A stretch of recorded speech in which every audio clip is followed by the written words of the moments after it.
শামিমা বেগম, শুভেচ্ছা শহর। আজকে আমি বিদ্রোহী কবি কাজী নজরুল ইসলামের লেখা একটি কবিতা পাঠ করছি।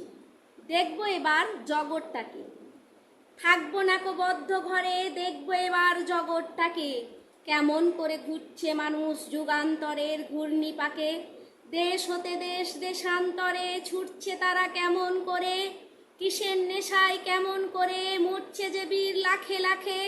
কিসের আশায় করছে তারা বরণ মরণ যন্ত্রণাকে, কেমন করে বীর ডুবুরি সিন্ধু সেচে মুক্ত আনে, কেমন করে দুঃসাহসী চলছে উড়ে স্বর্গপানে।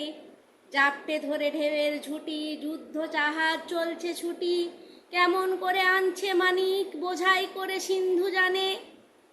কেমন করে টানলে সাগর উতলে ওঠে জোয়ার বানে, কেমন করে মথলে পাথার লক্ষ্মী ওঠেন পাতাল ফুঁড়ে।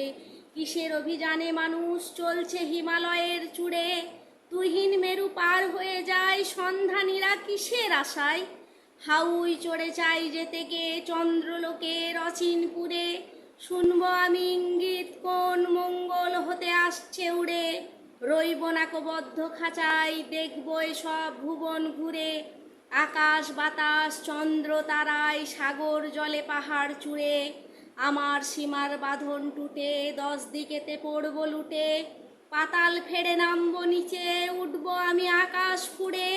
বিশ্বজগৎ দেখবো আমি আপন হাতের মুঠোয় পুরে।